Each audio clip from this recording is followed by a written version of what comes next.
Many remember Janis Joplin as a blazing fire of American music, but few truly understand the pain behind her dazzling glow. Even 55 years after her sudden death, people still wonder why those closest to her called her ugly, a wound that drove her down a path of self-destruction and ultimately led to her untimely end. For decades, the real cause of her sudden passing remained a mystery. But new revelations are slowly shedding light on what really happened. Did Joplin truly die from a drug overdose? Or was there a darker truth hidden behind it all? Before we dive deeper, tell me in the comments where you're watching from. Grab yourself a warm drink, maybe a cup of tea, or just water, and sit back as we begin this journey together. Let's uncover that truth while looking back at some of her rarest photographs. Childhood in Port Arthur was a series of deep cuts. Cystic acne left her with pitted scars.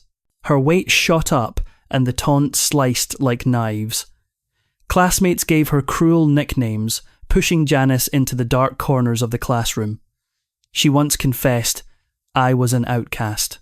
While other girls learned to wear makeup and flirt, Janis quietly clutched her guitar, swallowed her tears, and wrote melodies soaked in pain.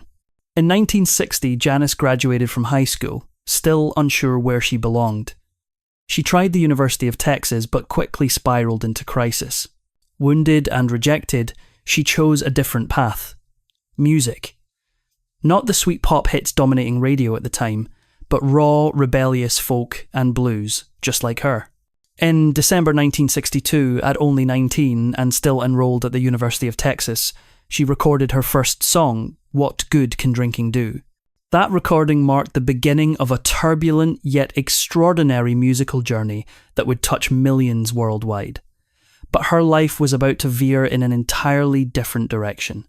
When Janis decided to leave Texas for San Francisco, searching for a new beginning, she needed to escape the chains of a mind at war with itself.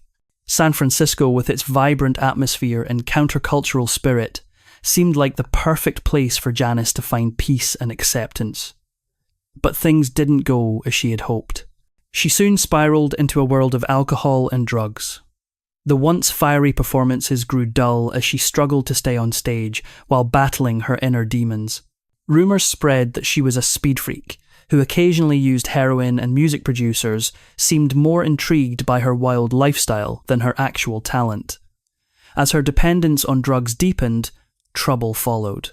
In 1963, she was arrested for shoplifting in Berkeley, becoming the subject of ridicule in local newspapers.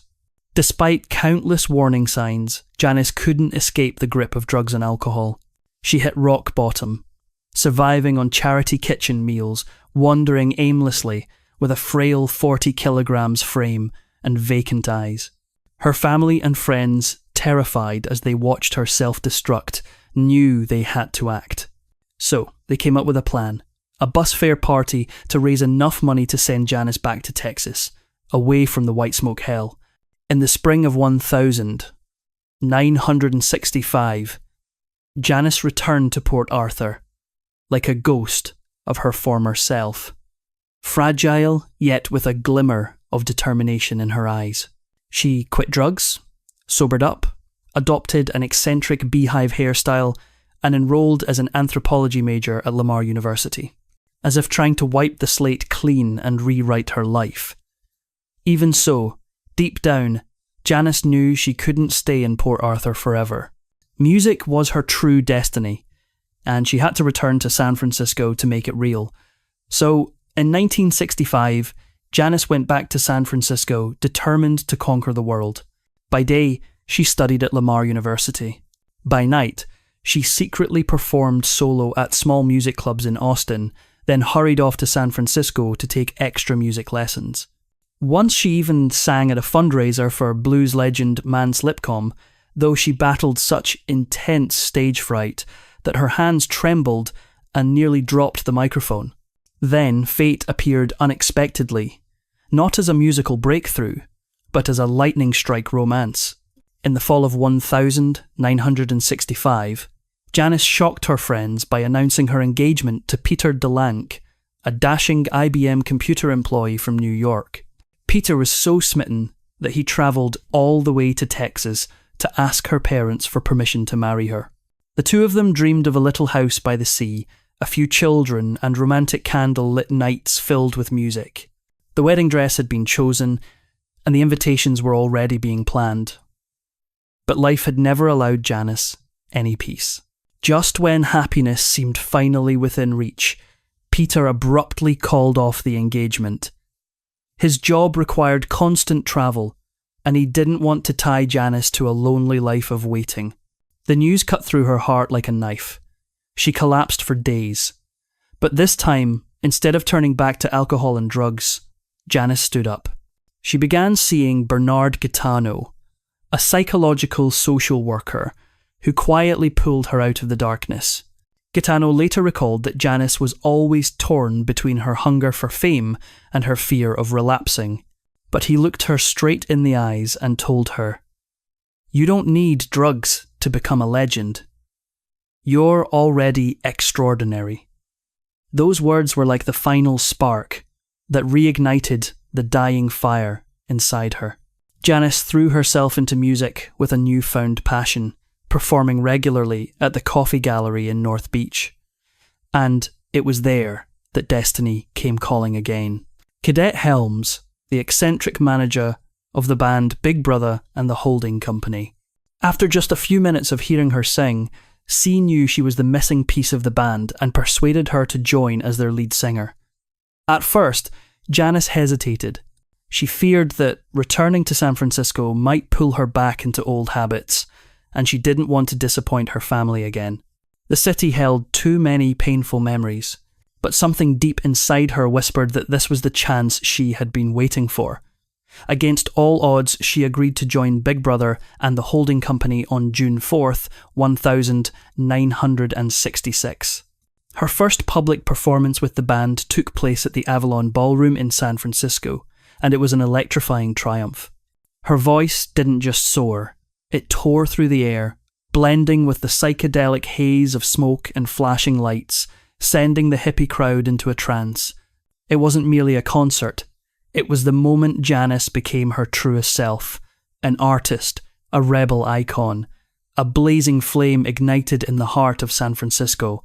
From then on, the nights kept coming.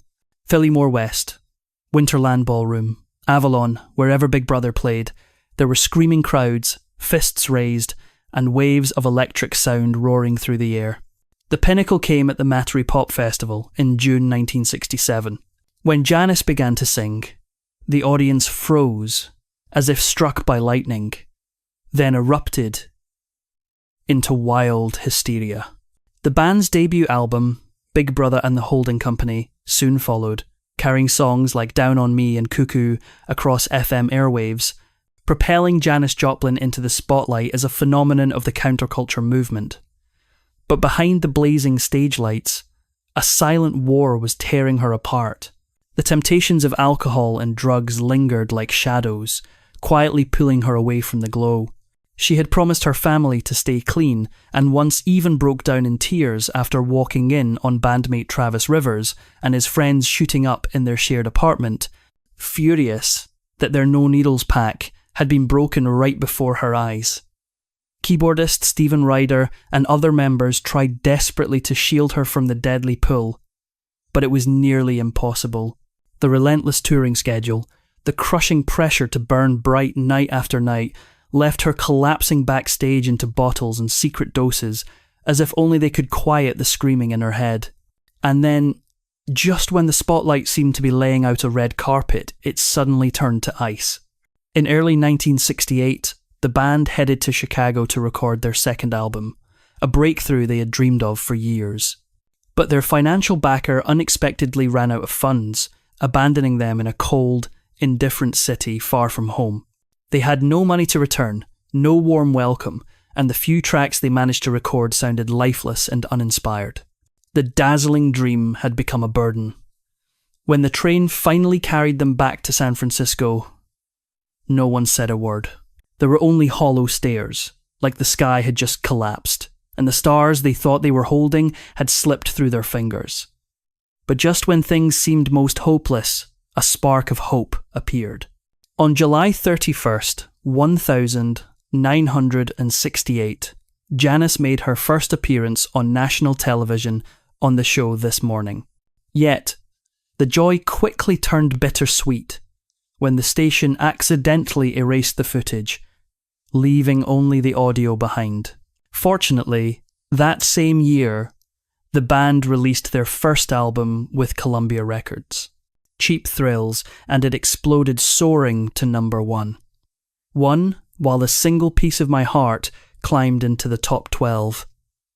From an outcast, Janis Joplin had transformed into a powerful rock icon. Her voice laying bare her deepest emotions, pain and joy, love and profound loneliness. But even with success, her inner demons continued to hunt her.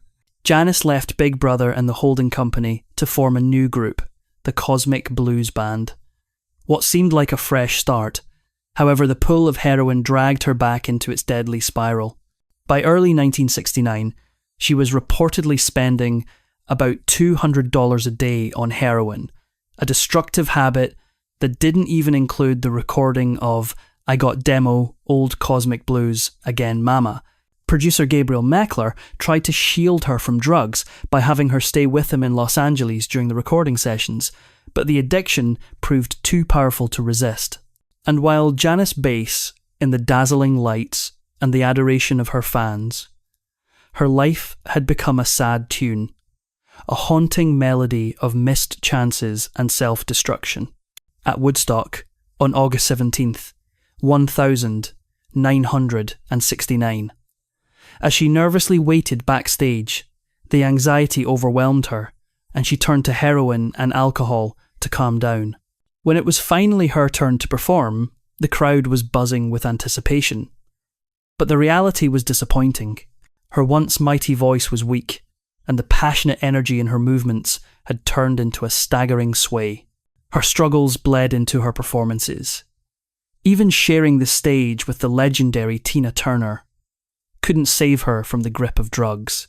Yet, even as storms raged around her, there were fleeting moments when Janis Joplin's life softened, like sunlight breaking through heavy clouds. During a trip to Brazil, she unexpectedly found a pocket of peace when she met David Nas, a man who gently soothed her wounded heart. That brief whirlwind romance, along with the calm rhythms of the tropics, helped Janis break free from drugs and alcohol for a short while. It was like a rare pause, a moment for her soul to breathe and dream of a tomorrow free from addiction. But peace was only a passing illusion. When she returned to the US, her addiction surged back like a storm. Soon, Janis fell in love with Peggy Serta, who was also battling substance abuse. Their love couldn't save them. It only pulled their lives deeper into chaos. Still, Janis was never someone who could remain still in the darkness. Even at her most exhausted, she longed to rise again to prove her heart still carried fire. In 1970, she formed a new band called Full Tilt Boogie. It was a desperate yet hopeful effort, a declaration that she still hungered for life and for music. Their sound was met with an outpouring of praise, and on stage, Janis seemed to burn bright once more. But behind the lights, the shadows lingered. She continued battling her addiction despite swearing countless times to quit. The lonely nights, the grueling tours, the forced smiles hiding a weary heart, all of it was slowly wearing her down. Then tragedy struck. On October 4th, 1970, Janis was found dead in her room at the Landmark Motor Hotel in Los Angeles. The scene was haunting. A broken nose, bloodied lips, and a silent genius gone forever. The official report ruled her death an accidental heroin overdose, possibly worsened by alcohol. Close friends like Peggy Serta believe Janis may have unknowingly taken a stronger dose than usual, while her tolerance had diminished over time. Whatever the truth, one fact was undeniable. Her death shocked the world. Friends and loved ones were consumed with guilt. Peggy tearfully admitted she had promised to visit Janis in Los Angeles, But by the time she arrived, Janis was already gone. Her fiancé, Seth Morgan, also failed to keep his promise to see her before that fateful day. According to Serta, Janis had been deeply hurt that neither Morgan nor Serta showed up as promised. People she had hoped would bring warmth to her soul on that final night.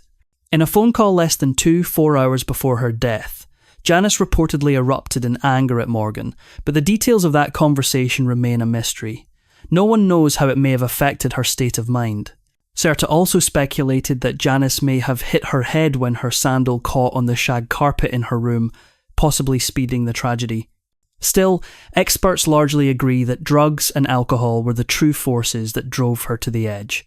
Janis's body was later cremated at Pierce Brothers, Westwood Village, Memorial Park and Mortuary. Her ashes were scattered over the Pacific Ocean from an airplane, as if setting free a soul that had long been imprisoned in pain. And though her body dissolved into the sea breeze, Janis Joplin's legacy remained brilliant and alive, like the voice that once left the world in stunned silence. Pearl, the album released after her death, became a massive success, featuring timeless songs like Me and Bobby McGee and Mercedes-Benz. Janis Joplin may be gone, but her raw, heartfelt voice still echoes through time, continuing to ignite the spirits of countless artists and fans. A shooting star may have burned out, but the trail of light she left behind still blazes across the sky of music. Ross, the Sky of M,